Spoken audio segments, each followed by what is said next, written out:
30,000 people here! Nothing has changed. It's still happening today. I also want to talk to you, Anna. Don't think you're going to get back in, because you're going to go. Well, if you're not here today, well, you can go and get stuck.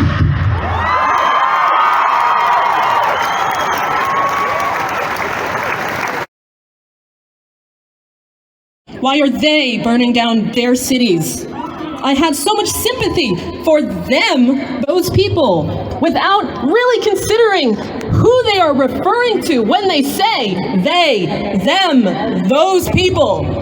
Because to a lot of people, we're all just one giant monster. That's right. That's right. And that needs to stop.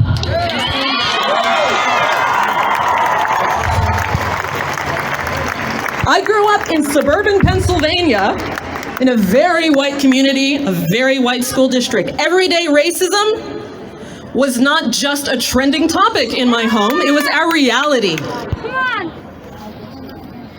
My friends, my nephews, my brother, my cousins, the few black faces that existed in my community grew up being told what they can and cannot wear when they go shopping. We grew up being told that we have to be stronger, louder, smarter, work 15 times as hard as anyone else, not just to succeed, but to be taken seriously.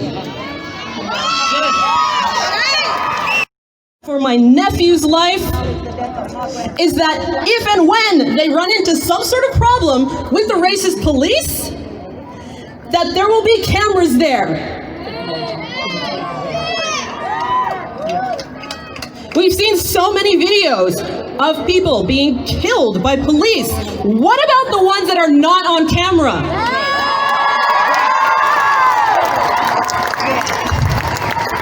Everyday racism is something that needs to be called out by everyone.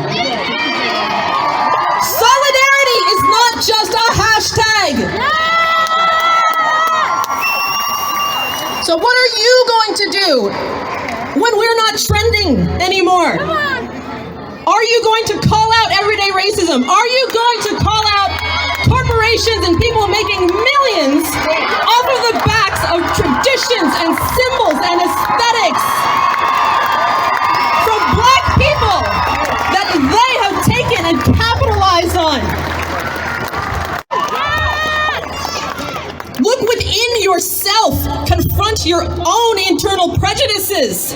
And that is what you need to act on after all of this is over, because that is what gets ingrained in our children's minds, in black children's minds, in white children's minds.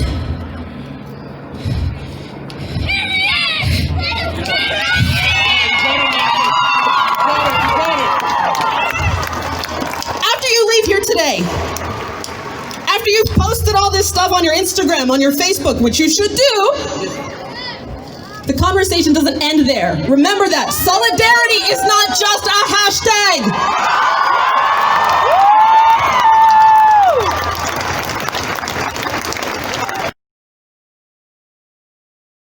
What does being black mean to me? If you would have asked me this question a decade ago, a simple-minded me would have been like, it means my skin color is black. Standing up here at 20 years of age, I can tell you that she was indeed right. However, being black is so much more than just my skin color. I beheld the embodiment of utter beauty and the intelligence, the epitome of creativity and diligence. All of this locked within the sacred black body. Every single one of us gathered here today are tired of staying quiet. We are tired of allowing a system that brought us up from birth control us. We are tired of constantly having to watch our people die and having to numb the pain ourselves. I know for a fact that I am done with a system that oppresses me. We are not blind to what's happening in the world. In the USA, police have killed more than 250 black people every year, and black people are 2.5 times more likely to be killed by police than white people. Complexion, my kinky afro hair that barely reached my neck, my 4 plump lips that made me look like a fish. Beautiful. The same fish lips that millions of white women pay thousands of dollars to achieve nowadays. Growing up as a black woman has been an interesting experience thus far. I often astonish white folks with how well I speak their language. A black woman this well spoken and achieving the same merits as their children, surely there's a mistake somewhere. However, I stand here today to tell you that the only mistake is underestimating the power of black women.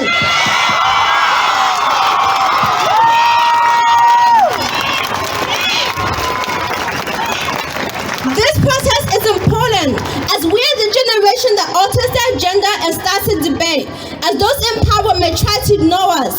But if there's enough of us, they will feel the need to come up with reasons why we are all wrong. This is when the debate begins and arguments become possible. This is how we win this war!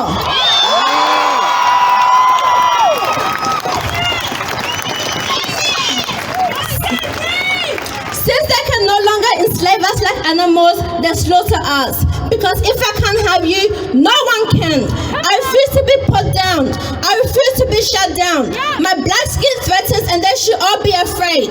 Because I will banish the negativity with my African flows. My ebonics is ironic and I refuse to be put in a box where the word is a spear. I will no longer be labeled.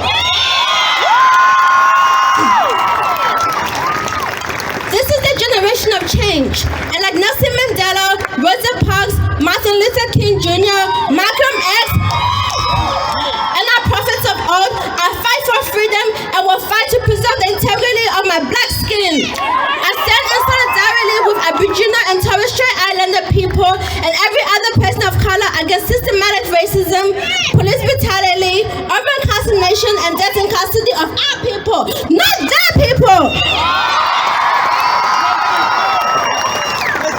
They love our culture, they love our music, they love our men. When would they love us?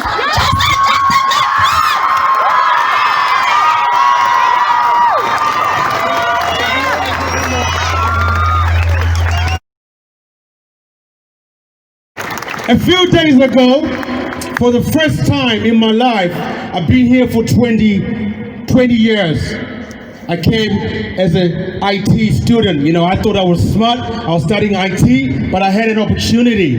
But a few days ago, I had the first opportunity to sit down with my indigenous elders and my indigenous brothers and sisters at Musgrave Park.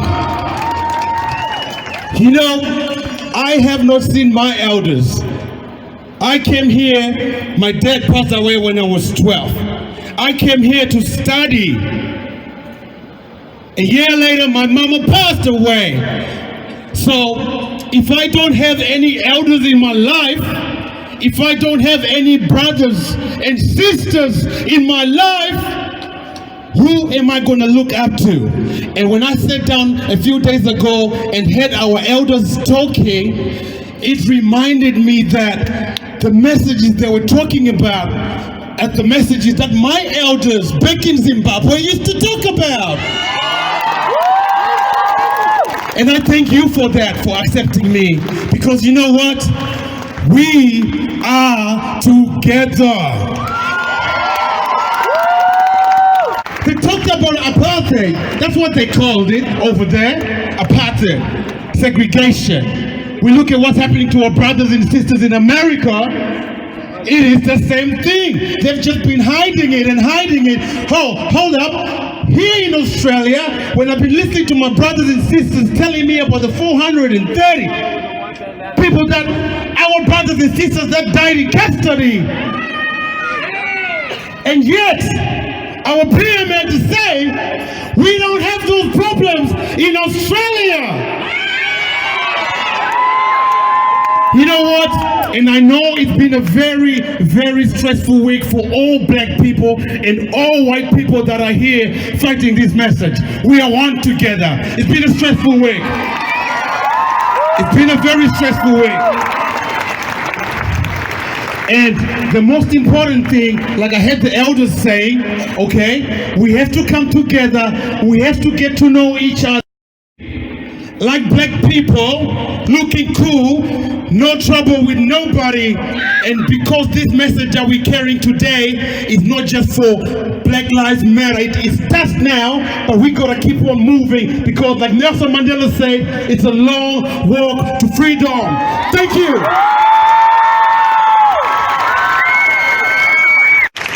Rest in peace, George Floyd. Rest in peace, Breonna Taylor. My black community, my indigenous community, we're all black anyway.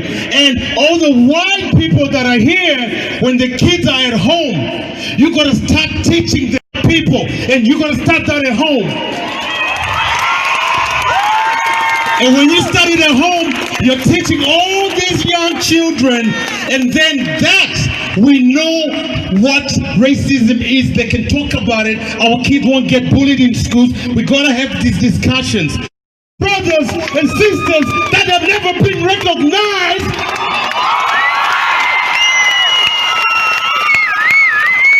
what we are doing this first, this is a movement.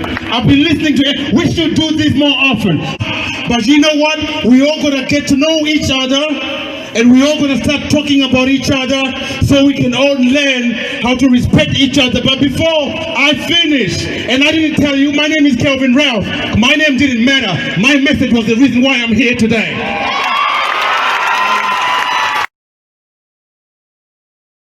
You don't have to walk with fear. Stand at the lights and try to cross. And there's always someone saying, go back to where you belong. Well, fuck you, that's what we wanted. We want to go back to our homelands, away from your oppression, discrimination and aggression. We will not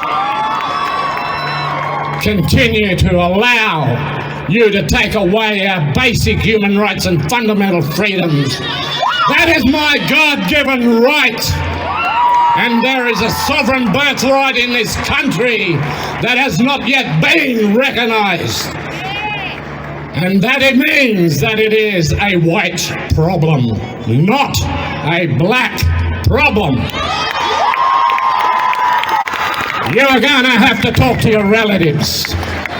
You're gonna have to educate your relatives. We are educating our traditional knowledge holders. Here they are. They're the young ones today.